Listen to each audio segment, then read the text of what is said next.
इसका मतलब आप क्या समझे कि आपको किस्त में मिलेगा क्या पैसा। तो दोस्तों आप थोड़ा पेशेंस रखिए, आप ये मत सोचिए कि आपको इतनी जल्दी OROP मिल जाएगा।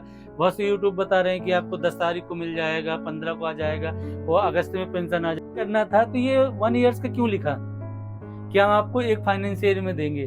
तो पेशेंस रखिए दोस्तों, देना जब उनको जब ही देंगे, आप परेशान मत होइए कि हमारा ORP कब आएगा, क्योंकि बहुत से व्यूअर पूछते रहते हैं कि सर ORP की टेबल नहीं बताते आप, या ORP कब। दोस्तों स्पर्श से आप पेंशन ले रहे हैं लेकिन आपको बहुत परेशानियां आ रही हैं, लेकिन आपने कभी सोचा है कि अब आपको इसके साथ आदत डालनी चाहिए। तो दोस्तों इसमें खामियां तो बहुत हैं, लेकिन इन खामियों के साथ साथ आपको धीरे धीरे, अब क्या है ये अपडेट हो रहा है तो आपको परेशानियां तो आएंगी। अब धीरे धीरे आप अपडेट होइए, आप इन परेशानियों का सामना कीजिए और इनका सोल्यूशन ढूंढिए। देखिए परेशानी तो बनी रहेंगी, तो ऐसी कुछ व्यूअर की परेशानी है और उनको कंफ्यूजन है।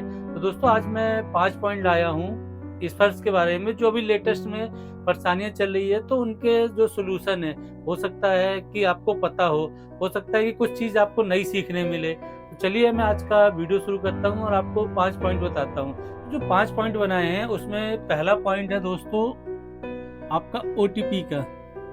OTP जैसा जानते हैं दोस्तों, 1 टाइम पासवर्ड होता है। अब दोस्तों बहुत सी प्रॉब्लमें आ रही हैं, बहुत से सर्वर से आ रही है दिक्कत। तो दोस्तों मैं आपको एक चीज क्लियर करना चाहूंगा, मैं नहीं आता, पहली चीज मैं आपको कंफर्म कर दूं। आप अगर ईमेल में सोच रहे हैं तो ईमेल में OTP नहीं आता है। OTP आपके मोबाइल के नेटवर्क में ही आता है, जो नेटवर्क जो आपका चलता है, जो आपके इनबॉक्स में मैसेज होता है उस पर ही OTP आता है। नहीं आने के 2 मेन रीजन है, आप पहले ये समझ लीजिए। पहला है दोस्तों स्पर्श। दोस्तों स्पर्श में अपडेट चल रहा है, सर्वर की थोड़ा प्रॉब्लम चल रही है, तो इस कारण प्रॉब्लमें आ रही है। हाँ दोस्तों सबको नहीं आ रही है, बहुत से व्यूअर होंगे बोलेंगे सर हम तो अभी क्लिक करते हैं तो हमें OTP आ जाता है। तो दोस्तों जो कुछ सर्वर की प्रॉब्लम भी होगी, तो प्रॉब्लम स्पर्श की तरफ से भी है और जो अपडेट चल रहा है उसकी तरफ से भी आ रही है, सब पेंशनरों को नहीं आ रही है। ये दोस्तों मेन प्रॉब्लम प्री 2006 वाले पेंशनरों को ज्यादा आ रही है, इनको ज्यादा प्रॉब्लम फेस हो रही है। एक तो स्पर्श की प्रॉब्लम हो गई कि सर्वर का अपडेट चल रहा है, तो मैं इसलिए आपको वीडियो के स्टार्टिंग बोला कि आप थोड़ा प्रिपेयर रहिए, क्योंकि हो सकता है, क्योंकि अभी प्रॉब्लम तो फेस हो रही है तो उसको तो कुछ किया नहीं जा सकता, तो उसको थोड़ा सा कोशिश कीजिए। और दूसरा है दोस्तों मौसम। मैंने दोस्तों दूसरा मौसम क्यों बोला, मौसम इसलिए बोला दोस्तों कि अभी इंडिया में कुछ एक स्टेटों को छोड़ के हर जगह बारिश चल रही है और आप देखते हैं कि नेटवर्क की स्पीड प्रॉब्लम जाती है। तो दोस्तों किसी का नेटवर्क प्रॉब्लम जा रही होगी, या तो स्पर्श से प्रॉब्लम जा रही है, या मौसम के कारण भी प्रॉब्लम जाती है। ऐसा नहीं है कि आप देखिए वाईफाई लगा के स्पर्श लॉगिन कर सकते हैं, लेकिन वाईफाई के बिना आप मोबाइल से तो लॉगिन वो नहीं हो पाएंगे। आपको नेटवर्क तो चाहिए, जब नेटवर्क मिलेगा जब ही तो OTP आएगा। तो जो मैसेज का था OTP का कि जो नहीं आता, इसी में दोस्तों मैंने सेकंड पॉइंट इंक्लूड किया था कि जो मैसेज का था, मैसेज नहीं रिसीव्ड हो रहे हैं, नॉट रिसीव, तो सबसे बड़ी प्रॉब्लम जा रही। तो कुछ हद तक तो दोस्तों इनमें मौसम जिम्मेदार है, क्योंकि आप ये जानते हैं कि अभी हर जगह बारिश चल रही है और बारिश के कारण प्रॉब्लम तो फेस होती ही है, जैसा आप जानते हैं। तो मौसम के कारण तो है ही यही है OTP का ना आना। दूसरा ये चीज है कि आपकी सेटिंग, आपके मोबाइल में आप ये बोलते हैं कि मैंने एंड्रॉयड फोन में भी सब सही कर लिया, तो एंड्रॉयड फोन में भी नहीं आ रहा है, तो और मेरा नेटवर्क भी सही है। दोस्तों ऐसा नहीं है, बहुत से व्यूअर अलग अलग स्टेटों से देख रहे हैं, अलग अलग सब समझ रहे हैं, अलग अलग जानते हैं कि प्रॉब्लम आती। तो अगर मैसेज ये सब ठीक होने के बाद नहीं आता, तो आप एक चीज मान के चलिए कि स्पर्श में प्रॉब्लम चल रही है आपके सर्वर के थ्रू, जो वो मल्क में भेजता है मैसेज। सबसे बड़ी प्रॉब्लम ये जाती है दोस्तों कि आप मैसेज देखिए, मेरी भी कल पेंशन आई है, मैं बहुतों की पेंशन कल शाम को आई, सुबह आई, मेरी सुबह ही आ गई थी। तो मैं क्या बोलूं कि मेरे को मैसेज आ रहा है, लेकिन मेरे को मैसेज नहीं रिसीव हुआ था। कल की बात बता रहा हूँ दोस्तों कि मेरे को मैसेज नॉट रिसीव्ड हुआ था, जबकि मेरी पेंशन अकाउंट में क्रेडिट हो चुकी थी। मैंने चेक किया और शाम को मेरे को मैसेज आ रहा है और ईमेल आ रहा है कि आपकी पेंशन क्रेडिट कर दी गई है। तो दोस्तों आप इसमें परेशान मत होइए, देखिए मैसेज नहीं आ रहा कोई दिक्कत नहीं, आप अपना अकाउंट स्टेटमेंट चेक कर लीजिए तो आपको प्रॉब्लम नहीं जाएगी। तो थोड़ा सा ये जो 2 पॉइंट थे वो थोड़ा सा कंफ्यूजन दूर हुआ होगा। अब मैं आपको तीसरे पॉइंट को, तीसरा पॉइंट है स्पर्श लास्ट वर्किंग डे। दोस्तों बहुत से मेरे व्यूवर हैं, उन्होंने देखिए कल जब पेंशन नहीं आई तो बहुत से व्यूवरों ने कहा कि लास्ट वर्किंग डे रखना जरूरी था क्या स्पर्श को। देखिए प्रॉब्लम तो हो रही है, अगर स्पर्श की टीम वीडियो देखे या कोई ऐसा वीडियो देखे जो मैं बना रहा हूँ आपको कि अगर ये कार्रवाई करें तो हम उनसे अनुरोध करना चाहेंगे कि दोस्तों लास्ट वर्किंग डे आप मत रखिए। देखिए लास्ट वर्किंग डे में क्या होता है कि बैंक में भी रश होता है, आप ये जानते हैं बैंक में भी रश होता है। अब आपने पेंशन तो रिलीज कर दी कहीं सुबह 9 बजे की 12 बजे की, अब बैंक में पहुंचते पहुंचते महीने क्लोजिंग होती है, कल किसी की EMI कटनी है तो बैंक में भीड़ है, उनके स्टाफ की कमी है ही है, तो बहुत सी प्रॉब्लम जाती है। तो बहुत से व्यूवर का भी कहना है कि जो स्पर्श है वो लास्ट वर्किंग डे ना रख के 1-2 दिन पहले रख सकता है, तो इतनी प्रॉब्लम फेस नहीं करनी पड़ेगी। और जो ये पेंशन लगाता है कि आप स्पर्श में बात करते हैं कि आपकी पेंशन नहीं आई, तो क्या बोलते हैं कि आपकी पेंशन प्रोसेस में लगी है।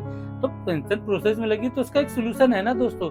बहुत से व्यूअर कहना है कि जो अगर महीने का लास्ट दिन है तो आप उस दिन प्रोसेस में मत लगाइए, आप 2 डे एडवांस लगा दीजिए प्रोसेस में। आपको पता है कि अगर एक दिन में आपकी पेंशन प्रोसेस हो जाती है तो आप महीने का जैसे 30 है या 31 है तो आप लास्ट में मत लगाइए। अगर 31 की पेंशन है तो आप 30 को ही प्रोसेस में लगा दीजिए। बहुत सी लोग कहना है, तो दोस्तों ये चीज होनी चाहिए क्योंकि लास्ट वर्किंग डे में, हाँ आप लास्ट वर्किंग डे में पेंशन रिलीज कीजिए, जो प्रोसेस में लगाते हैं अगर 31 का है तो 30 को लगा दीजिए। तो दोस्तों ऐसी भी चीज है कि अगर इस पर सुधार करे तो ये बहुत से व्यूअर का ठीक होगा। अब दोस्तों इसी में आता है एक क्वेश्चन और है,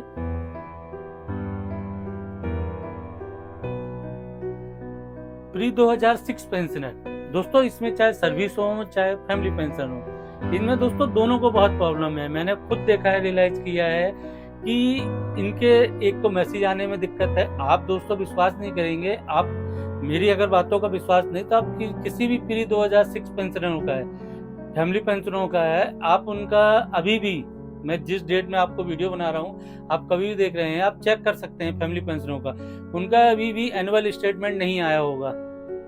या तो 60 साल से ऊपर वालों को ITR लागू नहीं है। तो दोस्तों अगर नहीं है लागू ITR तो कम से कम उनका एनुअल स्टेटमेंट तो दे सकते हैं कि उनने क्या क्या लिया, क्या क्या उनको जानकारी तो होगी कि एक साल में कितनी पेंशन आ रही है। तो दोस्तों सबसे ज्यादा ये सर्विस पेंशन और फैमिली पेंशन दोनों को आती है प्रॉब्लम, ऐसा नहीं है कि सिर्फ फैमिली पेंशन को आती है। तो क्योंकि दोस्तों प्रॉब्लम ये है कि इनका डाटा उस समय फीड नहीं था।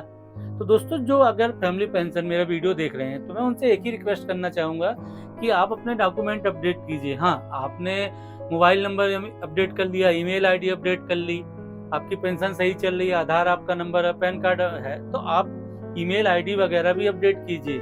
आप कोशिश कीजिए कि आप ईमेल ID भी अपडेट कीजिए और मोबाइल नंबर, और ये कोशिश कीजिए कि आप सबसे जरूरी चीज, मैं दोस्तों प्री 2006 वाले पेंशनरों को बोलना चाहूंगा कि दोस्तों जो भी आपका अपडेट है या किसी गलत है या सही है, देखिए आप बहुत सी परेशानी होती है कि आपने बोले हम फर्जी डॉक्यूमेंट के अनुसार सही करा लेंगे। दोस्तों एक सीट रोल कहलाती है, अगर आप नहीं जानते तो मैं बता दूं, एक सीट रोल होती है और ये सबके रिकॉर्ड में कही जाती है। तो दोस्तों आप एक पर्सनल लेटर लिख के रिकॉर्ड को अपने, उनसे आप सीट रोल की एक CTC मांगिए। आप सीट रोल की CTC मांगिए कि अगर मेरे हस्बैंड थे या आप सर्विस पेंशनर में तो आप अपनी CTC का मांगिए कि मेरे वाइफ, मेरे बच्चों का क्या क्या नाम, डेट ऑफ बर्थ क्या क्या लिखी हुई है, एज पर उनके अनुसार दीजिए। फिर आप आधार या पैन सही कराइए, क्योंकि बहुतों पेंशनरों को दिक्कत होगी। तो कोशिश कीजिए कि आप ये करने की कीजिए, आपको दिक्कत नहीं जाएगी। अब दोस्तों ये तो हो गया क्लियर। अब दोस्तों मैं 5वां पॉइंट बताता हूँ OROP 3 के बारे में। दोस्तों जैसा आप जानते हैं कि OROP 3 आपकी लागू 1 जुलाई 2024 से हो गई है। अब ये कब मिलेगी नहीं मिलेगी, मेरा बताने का एक रीजन था कि दोस्तों 10 जुलाई को आप एक लेटर देखे थे जो 2015 में भी निकला था, 19 में भी निकला था।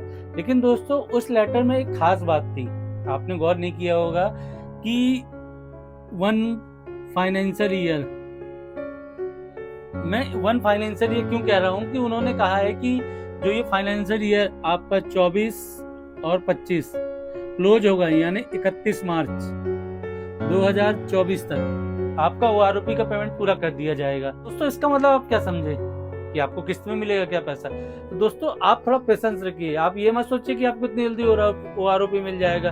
बहुत से यूट्यूब बता रहे हैं कि आपको 10 तारीख को मिल जाएगा, 15 को आ जाएगा, वो अगस्त में पेंशन आ जाएगी। अच्छी चीज़ है, अगर ऐसा सरकार कर देती है तो ये तो बहुत अच्छी चीज़ है, लेकिन अगर यही करना था तो ये 1 ईयर्स का क्यों लिखा कि हम आपको एक फाइनेंशियल ईयर में देंगे।